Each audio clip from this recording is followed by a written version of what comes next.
अर्श hair oil and अल अर्श allergy cream दांत खुजले, रिंग वॉर्म्स और फंगल इन्फेक्शन जैसे कई बीमारियों को झट से दूर करे। अर्श हेयर ऑयल एंड अल अर्श एलर्जी क्रीम दिखाए गहरा असर। आप सभी का स्वागत है सच न्यूज में। आइए जानते हैं उत्तर प्रदेश और देश की राजधानी से कुछ खास खबरें। उत्तर प्रदेश में 7 चरणों में होने वाले विधानसभा चुनाव का आगाज आज हो चुका है। गुरुवार यानी आज 10 फरवरी सुबह से ठंड, कोहरे और शीतलहर की परवाह किए बगैर पश्चिमी यूपी के 11 जिलों की 58 विधानसभा सीटों पर मतदाता अपने मतों का उपयोग कर रहे हैं। तो सुबह से ही मतदाता केंद्रों के बाहर लंबी कतारें लगी है, तो कई जगह तो ये लाइन 500 मीटर तक भी देखी गई है।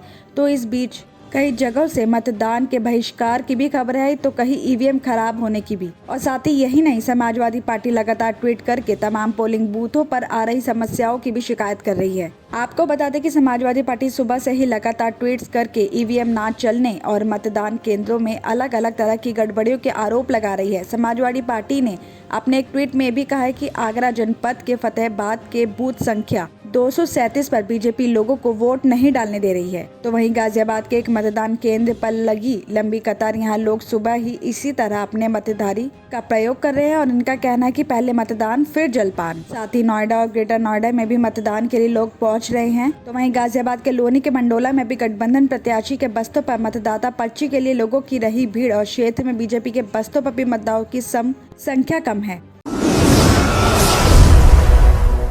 करीब 15 दिन बाद दिल्ली में फिर कोरोना के मामलों में उछाल आया, तो इस दौरान दैनिक मामलों के साथ पेशेंट्स की मौत भी बढ़ी है।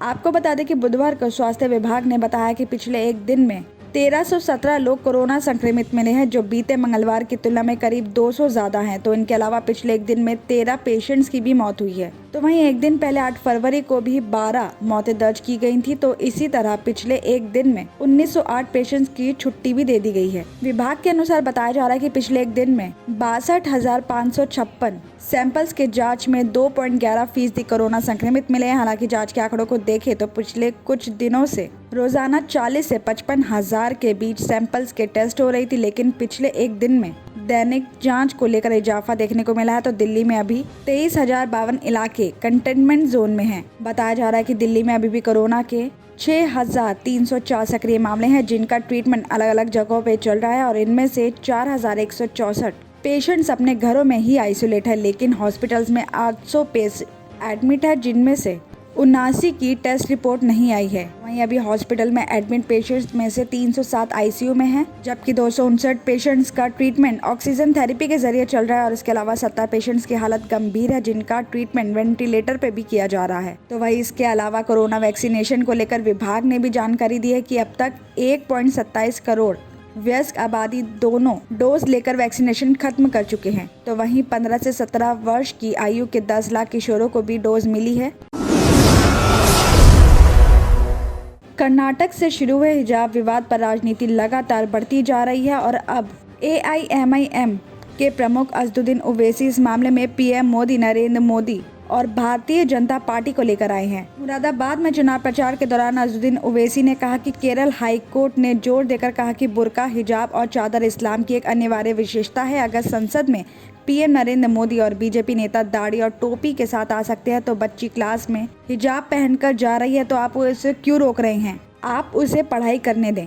इसके साथ ही हिजाब विवाद के मामले में असदुद्दीन ओवैसी ने पाकिस्तान को भी खरी खोटी सुनाते हुए इसमें अपनी नाक ना अड़ने की सलाह दी है। ओवैसी ने कहा है कि मलाला यूसुफजई पर हमला पाकिस्तान में हुआ। लड़कियों की शिक्षा के मामले में पाकिस्तान हमें ज्ञान ना दे। पाकिस्तान के संविधान के हिसाब से कोई गैर मुस्लिम वहां का प्रधानमंत्री नहीं बन सकता है। असदुद्दीन ओवैसी ने सख्त लहजे में कहा कि पाकिस्तान के लोगों से कहना है कि इधर मत देखो, उधर ही देखो। तुम्हारे पास पाक बलूचियों से लेकर ना जाने क्या क्या झगड़े हैं। ये देश मेरा है, हमारे घर का मामला है।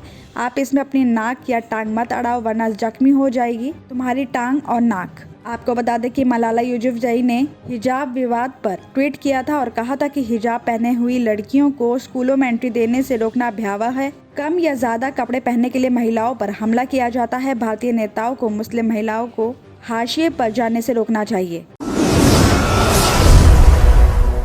तो वहीं खबर आ रही कि प्रधानमंत्री नरेंद्र मोदी ने गुरुवार यानी आज मुजफ्फरनगर में बड़ी चुनावी रैली को संबोधित किया और इस दौरान उन्होंने विपक्ष पर जमकर निशाना साधा है।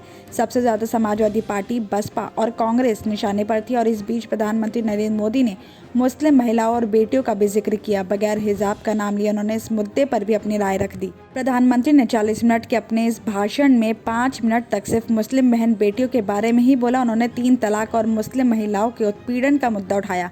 ये भी कहा कि मुस्लिम बहन बेटियों पर जुल्म ना हो, इसके लिए योगी सरकार बहुत जरूरी है। प्रधानमंत्री मोदी ने विकास की बात करते हुए महिलाओं और बेटियों का जिक्र किया। बोले, विकास में बेटियों की सहभागिता सबसे अहम है। मुस्लिम बहन बेटियां हमारी इस साफ नीयत को अच्छी तरह से समझती हैं। हमने मुस्लिम बहनों को 3 तलाक के जुल्म से मुक्ति दिलाई है। हमने जो 3 तलाक के खिलाफ कानून बनाया है उसमें मुस्लिम बहनों को सुरक्षा का विश्वास दिलाया है।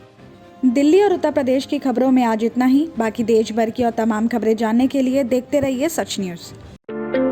क्या आप भी परेशान हैं अपने स्किन इन्फेक्शंस और अपने बालों को लेकर? तो आपके लिए बड़ी खुशखबरी, अर्श हेयर ऑयल एंड अल अर्श एलर्जी क्रीम ये अपना असर दिखाए सिर्फ 3 दिनों में। दांत खुजले, रिंगवॉर्म्स और फंगल इन्फेक्शन जैसे कई बीमारियों को झट से दूर करे। Hair oil dandruff, hair fall जैसे प्रॉब्लम्स को दूर करे और दे काले घने खूबसूरत बाल। जहां दूसरे इलाज रहे बेअसर, अर्श हेयर ऑयल एंड अल अर्श एलर्जी क्रीम दिखाए गहरा असर।